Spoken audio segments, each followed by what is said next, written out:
Thank you for joining us today, and in this video we are going to talk about Leibniz rule. Now we are done with using finding the nth derivative, and we want to apply the rule to as well. Now with Leibniz rule, I call it differentiation versus what integration. The idea of we want to do integration, but we cannot do it, so we are trying to pick partial derivative before we take the integration. But the question is, if I want to take the partial derivative, what variable should I take with respect to? Now always, if they give you the I, you will see that the variable that you are going to take the derivative with respect to, they will put it inside bracket here for you to see. If not, let's assume that there was not this, right, and there is no something like this, and you want to integrate this. How am I going to know the constant variable in the function that I want to integrate with respect to or differentiate with respect to?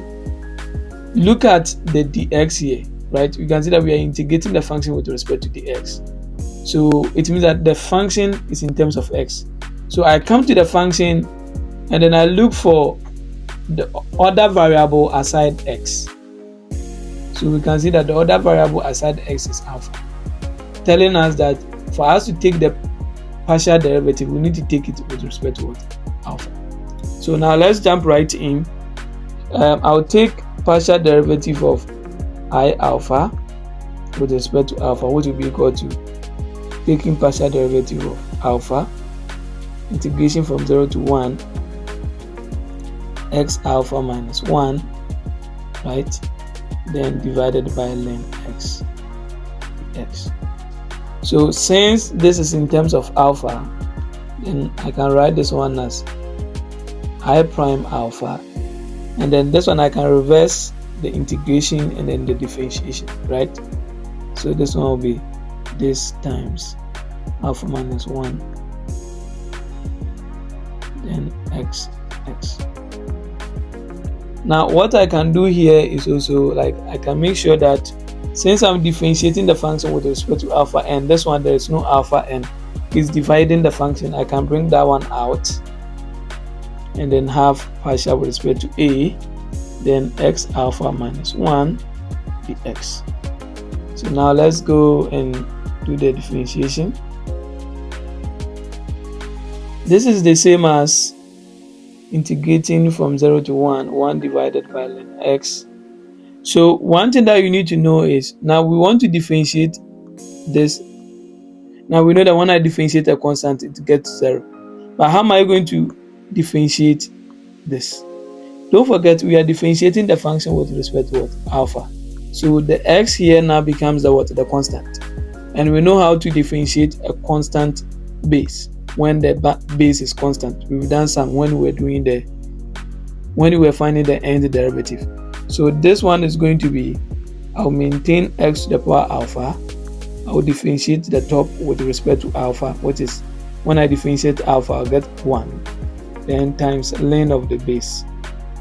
So this is what you are going to get.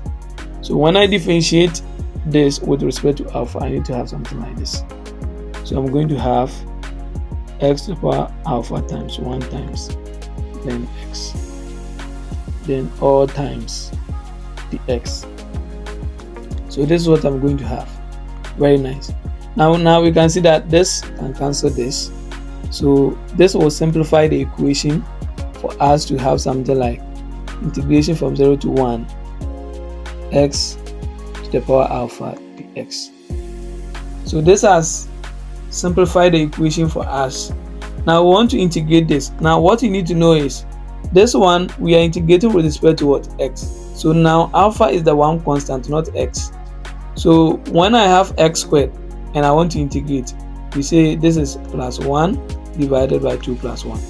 So let's assume that alpha is 2. So this one will be alpha, this one will be alpha. So when I integrate this, I'm going to have x to the power alpha plus 1 divided by x alpha plus 1 from 0 to 1. Then we do substitution from here.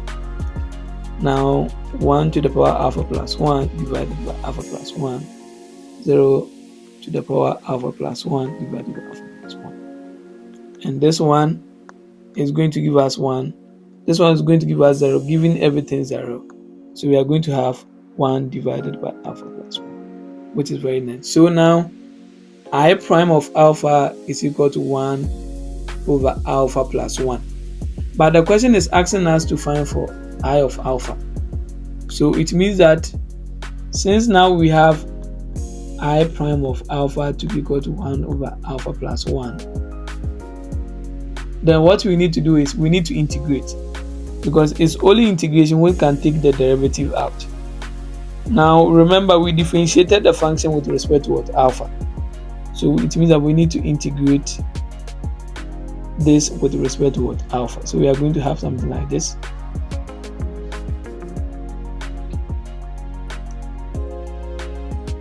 With respect to alpha, integrate 1 over alpha plus 1 with respect to alpha.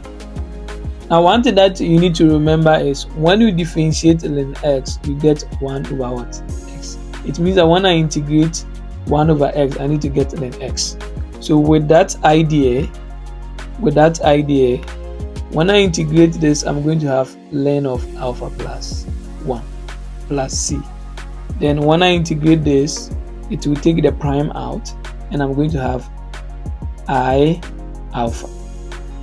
Now the next thing that I need to do is I need to find c. So for us to find c, I'll come here, I'll pick this equation here. Now I need to pick alpha such that everything here goes to 0. So what should be the value of alpha so that this one will go to 0? So you can see that we are doing minus 1. So we need to pick alpha such that this one will be 1. So that 1 minus 1 will be 0, and 0 divided by this goes to 0. So what should be alpha? Indeed, alpha should be what? 0. So that when alpha is 0, x to the power 0 is 1. 1 minus 1 will be equal to what? 0, and 0 divided by this is 0. When I integrate 0, I get 0. So here it means that when I put alpha to be 0, I of 0 will be equal to 0. So that's what you need to know. I of 0 is equal to 0 from what we did here.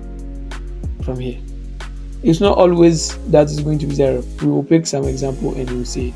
So here, I of 0, it will make everything 0. So with that, we can use it to solve. So we've got an initial condition that we can use to solve this. So what will be I of 0? So I of 0 is like I'm using here. So I'm going to have ln of 0 plus 1 plus c. Now I know that I of 0 is equal to 0. So I have 0 is equal to ln of 1 plus c. Ln 1 is 0. So I'll have 0, 0 plus c. And this shows that c is equal to 0. So it means that I alpha is equal to ln of alpha plus 1, because c is equal to 0. So that is what you are going to get when we solve for this using the Leibniz rule. So what did I do? First, I picked the partial derivative on both sides of the function with the idea of differentiating the function first with respect to the constant term in the function, or mostly you can find it here. So I differentiated this, I had this, I swapped the integration and then the differentiation. Then I first came to take care of the function by finding the derivative. I had this, and then now I integrated to get this, which is the same as I prime. But the question was asking us to find I alpha. So I need to integrate this to have my I of alpha, but it was depending on c. So I need to make sure I find for c. Now I did that by looking for alpha and put it inside the main equation so that this here will be 0. So I saw that when alpha is 0, this one becomes 0. So it means that the initial condition that we are going to get is when alpha is 0, I of 0 will be equal to 0. Then I plug in 0 here because alpha is 0, I'll have it here. And then this one we know that is equal to 0. I'll bring it here, this, and then we get what we want here. So in the next video, we are going to also practice again to see how we can go with this.